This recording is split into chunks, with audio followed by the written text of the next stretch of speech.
ഇന്നത്തെ വീഡിയോയിൽ ഞാൻ ഈസി ആയിട്ടുള്ളൊരു ചീസ് കേക്കിൻ്റെ റെസിപ്പിയാണ് ഷെയർ ചെയ്യുന്നത്. നമ്മുടെ വീട്ടിൽ തന്നെയുള്ള ഇൻഗ്രീഡിയൻസ് ഒക്കെ വെച്ചിട്ട് നമുക്കിത് ഈസി ആയിട്ട് തയ്യാറാക്കി എടുക്കാൻ പറ്റും. നല്ല സ്പോഞ്ച് പോലെ സോഫ്റ്റ് ആയിട്ടുള്ളൊരു കേക്കാണിത്. അപ്പോൾ നമുക്കിത് എങ്ങനെയാണ് തയ്യാറാക്കി എടുക്കണമെന്ന് നോക്കാം.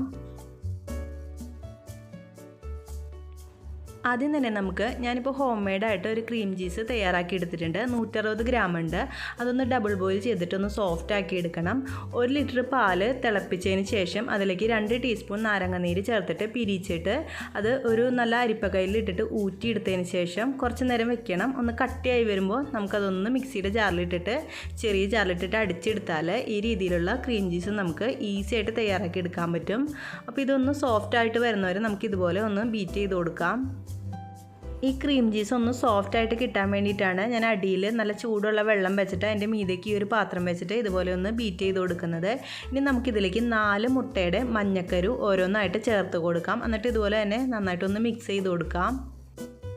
ഈ മുട്ടയുടെ മഞ്ഞക്കരു ഓരോന്നായിട്ട് ആഡ് ചെയ്ത് കൊടുക്കണം. എന്നിട്ട് നന്നായിട്ടൊന്ന് മിക്സ് ചെയ്ത് കൊടുക്കാം. ഈ ക്രീം ചീസ് നമുക്ക് വളരെ എളുപ്പത്തിൽ വീട്ടിൽ തയ്യാറാക്കി എടുക്കാൻ പറ്റും കേട്ടോ. അപ്പോൾ 1 ലിറ്റർ പാലിൽ നിന്നാണ് ഞാൻ ഈ 160 ഗ്രാം ക്രീം ചീസ് തയ്യാറാക്കി എടുത്തിരിക്കുന്നത്. സിമ്പിളാണ്. വെള്ളം ഒഴിക്കാതെ പാല് തിളപ്പിച്ചിട്ട് അതിലേക്ക് നാരങ്ങനീരോ അല്ലെങ്കിൽ വിനാഗിരിയോ ആഡ് ചെയ്ത് കൊടുക്കുക. എന്നിട്ട് പിരിച്ചെടുത്തതിന് ശേഷം നല്ല കട്ടിയുള്ള ഏതെങ്കിലും തുണിയിലോ അല്ലെങ്കിൽ അരിപ്പക്കയിലോ കൂടി ഊറ്റിയെടുത്തിട്ട് ഒന്ന് തിക്കാവാനായിട്ട് മാറ്റി വയ്ക്കണം. അതിനുശേഷം കുറച്ച് നേരം ഒന്ന് മിക്സിയുടെ ജാറിലൊന്ന് അടിച്ചെടുത്താൽ ശരിക്കും നമ്മൾ പുറത്തുനിന്ന് വാങ്ങിക്കുന്ന ആ ഒരു ക്രീം ചീസ് തന്നെ നമുക്ക് കിട്ടും. ഇപ്പോൾ 4 മുട്ടയുടെ മഞ്ഞക്കരു ചേർത്തിട്ട് നന്നായിട്ടൊന്ന് ബീറ്റ് ചെയ്ത് കൊടുത്തിട്ടുണ്ട്. ഇനി നമുക്കിതിലേക്ക് 1 മുട്ട ഫുള്ളായിട്ട് ഇതുപോലെ ആഡ് ചെയ്ത് കൊടുക്കാം. എന്നിട്ട് വീണ്ടും നന്നായിട്ട് മിക്സ് ചെയ്ത് കൊടുക്കാം. 4 മുട്ടയുടെ മഞ്ഞക്കരുവും അതിൻ്റെ കൂടെ 1 മുട്ട ഫുള്ളായിട്ടും ചേർത്ത് കൊടുക്കുന്നുണ്ട്. ഇനി നമ്മൾ എഗ് വൈറ്റ് മാറ്റി വെച്ചിട്ടുണ്ട്. അതൊന്ന് പഞ്ചസാര ചേർത്തിട്ട് ബീറ്റ് ചെയ്തിട്ട് നമ്മൾ ഇതിലേക്ക് ആഡ് ചെയ്ത് കൊടുക്കാം. ഇനി അടുത്തതായിട്ട് നമുക്കിതിലേക്ക് 60 ഗ്രാം കണ്ടൻസ്ഡ് മിൽക്കാണ് ഞാനിപ്പോൾ ചേർത്ത് കൊടുക്കുന്നത്. 60 ഗ്രാം എന്ന് പറയുമ്പോൾ 4 ടേബിൾ സ്പൂൺ കണ്ടൻസ്ഡ് മിൽക്ക്. ഈ കണ്ടൻസ്ഡ് മിൽക്കും ചേർത്ത ശേഷം ഇതുപോലെ നന്നായിട്ടൊന്ന് സ്മൂത്ത് ആക്കിയിട്ട് മിക്സ് ചെയ്ത് കൊടുക്കണം. ഇപ്പോൾ ഈ മിക്സ് നന്നായിട്ടൊന്ന് മിക്സായിട്ട് വന്നിട്ടുണ്ട്. ഇനി നമുക്ക് അടിയിൽ വെച്ചിരിക്കുന്ന ആ ചൂടുവെള്ളത്തിൻ്റെ പാത്രം മാറ്റി വയ്ക്കാം. ഈ ക്രീം ചീസ് മുട്ടയൊക്കെ നന്നായിട്ടൊന്ന് മിക്സായി കിട്ടാൻ വേണ്ടിയിട്ടാണ് നമ്മൾ ഇതുപോലെ ഡബിൾ ബോയിൽ ചെയ്തെടുത്തത്. ഇനി അടുത്ത സ്റ്റെപ്പ്, ഞാനിപ്പോൾ ഒരു പാത്രത്തിലേക്ക് 3 ടേബിൾ സ്പൂൺ സൺഫ്ലവർ ഓയിൽ ഒരുവിധം നന്നായിട്ട് ചൂടാക്കിയ സൺഫ്ലവർ ഓയിൽ ചേർത്ത് കൊടുത്തിട്ടുണ്ട്. ഇതിലേക്ക് നമുക്ക് 65 ഗ്രാം മൈദ ചേർത്ത് കൊടുക്കാം. ഈ മൈദയിലേക്ക് ഞാൻ 2 നുള്ളു ഉപ്പ് മാത്രമേ ചേർത്തിട്ടുള്ളൂ. വേറെ ബേക്കിംഗ് പൗഡറോ ബേക്കിംഗ് സോഡയോ കോൺഫ്ലവറോ ഒന്നും ചേർത്തിട്ടില്ല. ഇതിനി നമുക്ക് നന്നായിട്ടൊന്ന് കട്ടയില്ലാതെ ഒന്ന് മിക്സ് ചെയ്തെടുക്കണം. ഒരുവിധം ചൂടോട് കൂടിയ സൺഫ്ലവർ ഓയിലോട്ട് വേണം നമ്മൾ ഈ മൈദയുടെ കൂട്ട് ചേർത്ത് കൊടുക്കാൻ. എന്നാലേ നല്ല രീതിയിൽ കട്ടയില്ലാതെ മിക്സായിട്ട് കിട്ടുള്ളൂ. ഇനി നമുക്ക് അടുത്തതായിട്ട് നമ്മൾ നേരത്തെ തയ്യാറാക്കി വെച്ചിരിക്കുന്ന ഒരു മുട്ടയുടെ കൂട്ടിലേക്ക് ഈ ഒരു മിക്സ് ചേർത്ത് കൊടുക്കാം. എന്നിട്ട് വീണ്ടും കട്ടയില്ലാതെ നന്നായിട്ടൊന്ന് മിക്സ് ചെയ്തെടുക്കണം. കട്ടയൊന്നും ഇല്ലാതെ നല്ല സ്മൂത്ത് ആയിട്ടുള്ള ഒരു ബാറ്റർ ആക്കിയിട്ട് വേണം നമുക്കിതൊന്ന് മിക്സ് ചെയ്തെടുക്കാനായിട്ട്.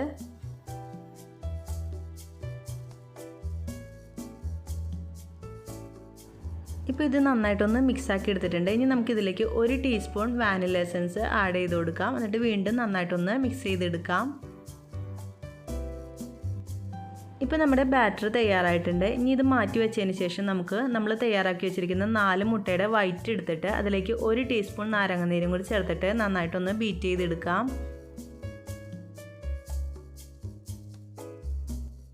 ഒരുവിധം ഒന്ന് ബീറ്റായി വരുമ്പോൾ നമുക്കിതിലേക്ക് 65 ഗ്രാം പഞ്ചസാര കുറേശ്ശെയായിട്ട് ചേർത്തിട്ട് നന്നായിട്ടൊന്ന് ബീറ്റ് ചെയ്തെടുക്കാം. നല്ല സ്റ്റിഫായിട്ട് വരുന്നത് വരെ ബീറ്റ് ചെയ്തെടുക്കണം. ഇത് നന്നായിട്ട് സ്റ്റിഫായിട്ട് കിട്ടാനായിട്ട് ഏകദേശം ഒരു 5 മിനിറ്റോളം നല്ല ഹൈ സ്പീഡിലിട്ടിട്ട് ബീറ്റ് ചെയ്തെടുക്കേണ്ടി വരും. ഇപ്പോൾ എഗ് വൈറ്റ് നല്ല സ്റ്റിഫായിട്ട് വന്നിട്ടുണ്ട്. ഇനി ഇതിൽ നിന്ന് നമുക്ക് കുറച്ചെടുത്തിട്ട് ആ എഗ് യോഗിൻ്റെ മിക്സിലേക്ക് ചേർത്തിട്ട് നന്നായിട്ടൊന്ന് ഫോൾഡ് ചെയ്തെടുക്കണം. സ്പീഡ് കൂട്ടിയിട്ട് ഫോൾഡ് ചെയ്തെടുക്കരുത് കേട്ടോ. നല്ല സോഫ്റ്റ് ആക്കിയിട്ട് ഫോൾഡ് ചെയ്തെടുക്കണം. എന്നാലേ നമ്മുടെ ചീസ് കേക്ക് നല്ല സോഫ്റ്റ് ആയിട്ട് കിട്ടുള്ളൂ.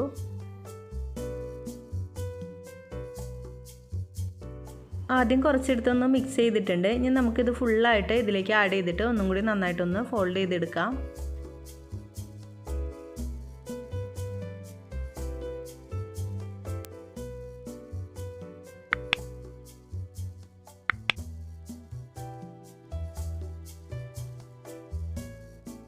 ഇപ്പോൾ നമ്മുടെ ചീസ് കേക്കിൻ്റെ മിക്സ് തയ്യാറായിട്ടുണ്ട്. ഇനി അടുത്തതായിട്ട് നമുക്കിതൊന്ന് ബേക്ക് ചെയ്തെടുക്കണം. അതിനായിട്ട് ഞാനിപ്പോൾ ഒരു 6 ഇഞ്ചിൻ്റെ ബേക്കിംഗ് ടിൻ എടുത്തിട്ടുണ്ട്. അതിൻ്റെ സൈഡിലും അടിയിലൊക്കെ ബട്ടർ പേപ്പർ വെച്ച് കൊടുത്തിട്ടുണ്ട്. എന്നാൽ അടിയിലൊക്കെ കരിഞ്ഞ് പോവാതെ നല്ല കറക്റ്റായിട്ട് കിട്ടുള്ളൂ. അപ്പോൾ ചീസ് കേക്ക് തയ്യാറാക്കുമ്പോൾ നിങ്ങൾ എന്തായാലും സൈഡിലും അടിയിലൊക്കെ ബട്ടർ പേപ്പർ വെച്ച് കൊടുക്കണം കേട്ടോ. അതാണ് ഏറ്റവും ബെറ്റർ. ഇനി നമുക്കിതിലേക്ക് ആഡ് ചെയ്ത് കൊടുക്കാം. അതിനുശേഷം ഇതുപോലത്തെ ഒരു ബലൂൺ വിസ്കോ അല്ലെങ്കിൽ ഒരു സ്ക്യൂറോ വെച്ചിട്ട് ഇതുപോലെ കറക്കി കൊടുക്കണം. അപ്പോൾ എയർ ബബിൾസൊക്കെ പൊട്ടിപ്പോയിട്ട് മുകളിൽ വിണ്ട് കീറാതെ നല്ല സോഫ്റ്റ് ആയിട്ടുള്ള കേക്കായിട്ട് ബേക്കായിട്ട് വരും. ഇനി ഒന്നും കൂടി ടാപ്പ് ചെയ്തും കൂടി കൊടുക്കണം. അതിനുശേഷം നമുക്കിതൊന്ന് ബേക്ക് ചെയ്യാനായിട്ട് വെക്കാം. ഈ ചീസ് കേക്ക് ബേക്ക് ചെയ്യണത് സാധാരണ കേക്ക് ബേക്ക് ചെയ്യണ പോലെ അല്ല കേട്ടോ, കുറച്ചൊരു വ്യത്യാസമുണ്ട്. നമ്മൾ വാട്ടർ ബാത്ത് ചെയ്തിട്ടാണ് ഈ ചീസ് കേക്ക് ബേക്ക് ചെയ്യുന്നത്. അപ്പോൾ OTG ഓവനാണെങ്കിൽ നിങ്ങൾക്ക് ഇതുപോലത്തെ ഒരു ട്രേ കിട്ടിയിട്ടുണ്ടാവും വാങ്ങിക്കുമ്പോൾ. അതിൻ്റെ മീതേക്ക് നമുക്ക് സാധാരണ ഏതെങ്കിലും ഒരു ബേക്കിംഗ് ടിന്നെ വെച്ച് കൊടുക്കുക. അതിൻ്റെ ഉള്ളിലേക്ക് നമുക്ക് ഇപ്പോൾ നമ്മൾ തയ്യാറാക്കി വെച്ചിരിക്കുന്ന ബാറ്റർ വെച്ച് കൊടുക്കണം. എന്നിട്ട് നമുക്കിതിലേക്ക് ചൂടുവെള്ളം ഒഴിച്ച് കൊടുക്കണം ഈ ഒരു ട്രേയിലേക്ക്. ഈ ചീസ് കേക്ക് പെട്ടെന്ന് കരിഞ്ഞ് പോവാതിരിക്കാനും അതുപോലെ തന്നെ നല്ല സോഫ്റ്റായിട്ട് കിട്ടാൻ വേണ്ടിയിട്ടാണ് നമ്മൾ ഈ ഒരു വാട്ടർ ബാത്ത് ചെയ്യുന്നത്. ഈ ട്രേയിലേക്ക് ഏകദേശം ഒരു പകുതിയോളം അളവിൽ ഇതുപോലെ തിളച്ച വെള്ളം ഒഴിച്ച് കൊടുത്തിട്ടുണ്ട്. ഇനി നമുക്കിത് 150 ഡിഗ്രി സെൽഷ്യസിൽ പ്രീ ഹീറ്റഡ് ആയിട്ടുള്ള ഓവനിൽ ആദ്യം തന്നെ 30 മിനിറ്റ് 150 ഡിഗ്രി സെൽഷ്യസിൽ ബേക്ക് ചെയ്തെടുക്കണം. അതിനുശേഷം 110 ഡിഗ്രി സെൽഷ്യസിൽ 1 മണിക്കൂർ ബേക്ക് ചെയ്തെടുക്കണം. എൻ്റേതിപ്പോൾ OTG ഓവനാണ്. അപ്പോൾ നിങ്ങളുടെ അടുത്ത് മൈക്രോവേവ് ആണെന്നുണ്ടെങ്കിൽ അതിലൊരു 160 ഡിഗ്രി സെൽഷ്യസിൽ 30 മിനിറ്റ് ബേക്ക് ചെയ്യുക. അതിനുശേഷം ഒരു 120 ഡിഗ്രി സെൽഷ്യസിൽ 1 മണിക്കൂർ ബേക്ക് ചെയ്തെടുക്കണം. ഇപ്പോൾ ടോട്ടൽ 1.5 മണിക്കൂർ കഴിഞ്ഞിട്ടുണ്ട്. നമ്മുടെ കേക്ക് നല്ല പെർഫെക്റ്റ് ആയിട്ട് ബേക്കായിട്ട് വന്നിട്ടുണ്ട്. മുകളിലേക്ക് ഒട്ടും കരിഞ്ഞ് പോവാതെ നല്ല രീതിയിൽ ബേക്കായിട്ട് വന്നിട്ടുണ്ട്. നമ്മൾ വാട്ടർ ബാത്ത് ചെയ്തിട്ടാണ് ഇത് ബേക്ക് ചെയ്തെടുക്കണമെന്നുണ്ടെങ്കിൽ മുകളിലേക്ക് ഒന്നും കരിഞ്ഞ് പോവില്ല. ശരിക്കും നമ്മൾ ആവിയിൽ വേവിച്ചെടുക്കുന്നതിൻ്റെ ആ ഒരു എഫക്റ്റ് തന്നെ കിട്ടും. ഈ കേക്ക് ഇപ്പോൾ നന്നായിട്ട് ചൂടാറി വന്നിട്ടുണ്ട്. ഇനി ഇത് നമുക്കൊന്ന് ഡീമോൾഡ് ചെയ്തെടുക്കാം. നമ്മൾ സൈഡിലും അടിയിലൊക്കെ ബട്ടർ പേപ്പർ വെച്ചുകൊണ്ട് തന്നെ നല്ല പെർഫെക്റ്റ് ആയിട്ട് കിട്ടിയിട്ടുണ്ട്. ഈ കേക്ക് ബേക്ക് ചെയ്തെടുക്കാനായിട്ട് ഞാൻ പറഞ്ഞതുപോലെ തന്നെ ചെയ്യണം കേട്ടോ. ആദ്യം 150 ഡിഗ്രി സെൽഷ്യസിൽ 30 മിനിറ്റ് ബേക്ക് ചെയ്യുക. അതിനുശേഷം 110 ഡിഗ്രിയിൽ 1 മണിക്കൂർ ബേക്ക് ചെയ്തെടുക്കണം. ഇനി ഞാനിതൊന്ന് നിങ്ങൾക്കായിട്ടൊന്ന് കട്ട് ചെയ്ത് കാണിക്കാം. ശരിക്കും നല്ല സോഫ്റ്റ് ആയിട്ടുള്ളൊരു കേക്കാണത്. വായിൽ വെച്ചാൽ അലിഞ്ഞു പോകുന്ന രീതിയിലുള്ളൊരു കേക്കാണത്. അതുപോലെ തന്നെ ക്രീമൊക്കെ ഇഷ്ടമല്ലാത്തവർക്കാണെങ്കിൽ ബെറ്റർ ഓപ്ഷനാണ്. നിങ്ങൾക്ക് എന്തായാലും ഒരുപാട് ഇഷ്ടമാകുന്നൊരു കേക്കായിരിക്കും ഇത്. അപ്പോൾ ഈ ഒരു ചീസ് കേക്ക് നിങ്ങൾ എന്തായാലും ഒരു പ്രാവശ്യങ്ങളൊന്നും ഉണ്ടാക്കി നോക്കണം കേട്ടോ. അത്രയ്ക്കും നല്ല സോഫ്റ്റും ടേസ്റ്റിയും ആയിട്ടുള്ള ഒരു കേക്കാണിത്. നമ്മുടെ വീട്ടിൽ കുറച്ച് പാലുണ്ടെങ്കിൽ നമുക്ക് ഇതുപോലെ ക്രീം ജ്യൂസും തയ്യാറാക്കി എടുക്കാൻ പറ്റും, കണ്ടൻസ്ഡ് മിൽക്കും തയ്യാറാക്കി എടുക്കാൻ പറ്റും. അപ്പോൾ നമുക്ക് പുറത്തുനിന്നൊന്നും വാങ്ങേണ്ട ആവശ്യമൊന്നുമില്ല. അപ്പോൾ നിങ്ങൾ എന്തായാലും ഒന്ന് ട്രൈ ചെയ്ത് നോക്കൂ. നിങ്ങൾക്ക് ഇതിനെക്കുറിച്ച് എന്തെങ്കിലും ഡൗട്ട് ഉണ്ടെങ്കിൽ ഈ വീഡിയോയിൽ താഴെ കമൻറ്റ് ബോക്സിൽ കൂടി ചോദിച്ചാൽ മതി. ഈ വീഡിയോ നിങ്ങൾക്ക് ഇഷ്ടമായാൽ ലൈക്ക് ചെയ്യാനും ഫ്രണ്ട്സ് ആൻഡ് ഫാമിലിക്ക് ഷെയർ ചെയ്യാനായിട്ട് മറക്കല്ലേ. താങ്ക്